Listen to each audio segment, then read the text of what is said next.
Welcome to Beyond the Binary, the show, where we explore the complex and diverse experiences of individuals who are part or ally of the LGBTQ community. I'm Vee Bernier, and I'm thrilled to have Sam Bédard join us today for an enlightening conversation. Hello, I am Sam Bédard. My pronouns are he, him, and I am a student at University of Moncton. Thank you for being here, Sam. Now, without further ado, should we get on to today's interview? Absolutely, ready whenever you are. If you don't mind me asking, what part of the LGBTQ do you best identify with? I am transgender, female to male, and I am also abrosexual. Which kind of brings me to my next question. Do you have a coming out story? If so, would you be willing to share that with us today? I came out to my immediate family just over 2 years ago. It didn't exactly go smoothly. I can understand their confusion regarding the situation, but what I can't understand is the disrespect towards who I truly am. Neither one of my parents uses my preferred name or preferred pronoun to this day. When I came out to certain members of my extended family, most of them tried to understand and accept who I truly was. I'm sorry that it didn't go too smoothly with your immediate family. I hope that someday they maybe come to terms with who you are and start respecting you properly. On a similar note, what has been your experience as far as the way you've been treated by your schools in regard to you being trans? In schools, most teachers, professors, and classmates that I encountered were very understanding and supportive. For those of you who don't know, Sam was actually previously a student at Odyssey High School here in Moncton, and both me and him were very blessed to have had the teachers and safe environment we had there. It's absolutely been a safe space for lots of people, which kind of brings me to my next point. If you're comfortable sharing this, of course, it's totally up to you. How far are you along in your transition? Have you started the process yet? Yes, absolutely. I waited a very long time before starting my transition because I was too scared of judgment or because of fear of being wrong about who I was.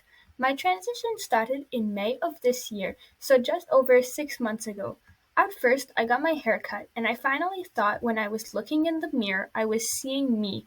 Then in July, I got diagnosed with gender dysphoria, and this month I started the process of changing my name legally and I have an appointment with a hormone specialist in December. My only regret in my transition journey is not having done it sooner.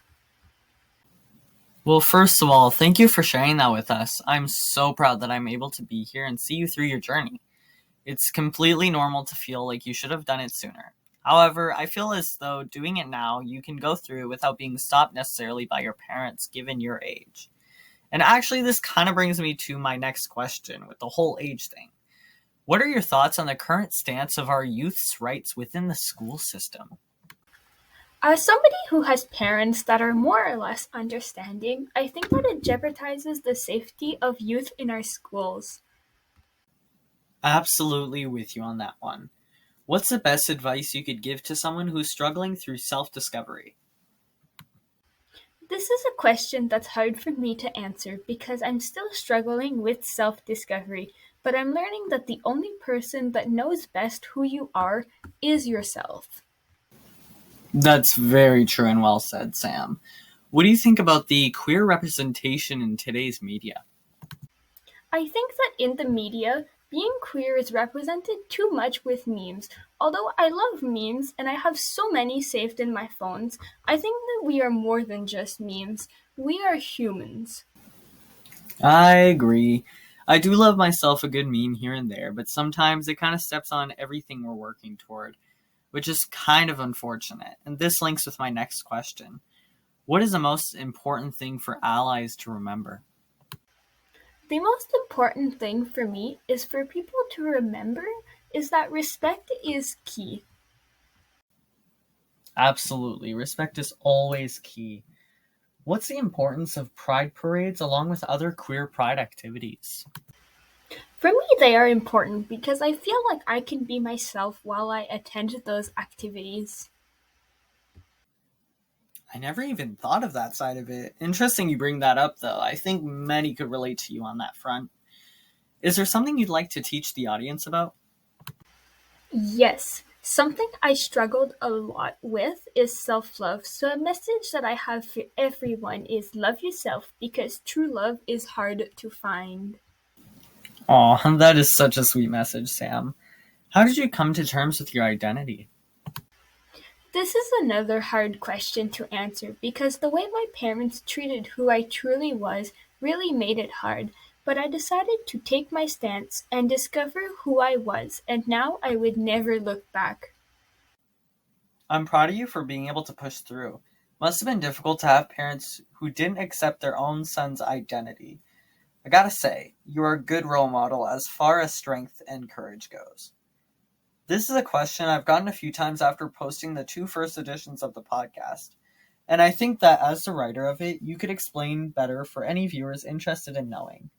What's the importance of having our end message about the traditional unceded indigenous land at the end of each episode?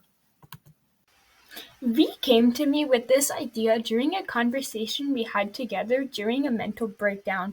I thought it was an amazing idea. As an Indigenous person that lived through trauma regarding my beliefs, it's definitely made me happy to make that simple message at the end of each and every episode.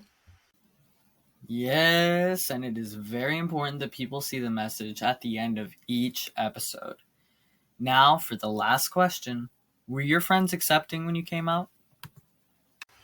Most of them were, and honestly, the ones that were not aren't my friends anymore. This has been Beyond the Binary, the show, where we explore the complex and diverse experiences of individuals who are part or ally of the LGBTQ community.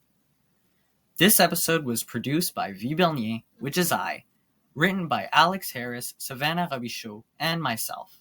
We can be reached at v.bernier.btb@gmail.com. If you enjoyed this episode, please let us know in the comments section.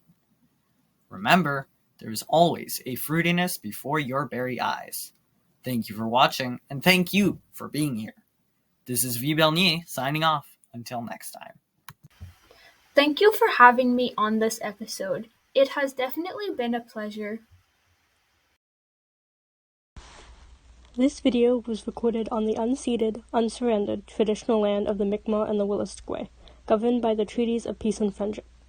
These lands, along with many others, are Indigenous lands, and we acknowledge whose land we occupy. There is something uniquely beautiful about a person who grows from their struggles and uses the lesson to spread wisdom. It doesn't matter what you've done or how far you fell. Be the example that shows others that they can overcome that mountain too. N'oublie pas que tu es la personne la plus importante et qu'un meilleur toi crée un meilleur monde. A special thank you to everyone who helped make this episode possible. And a big shout out to Stéphanie Leblanc and Joanie Duguay for their inspiring quotes. We couldn't have done it without you all.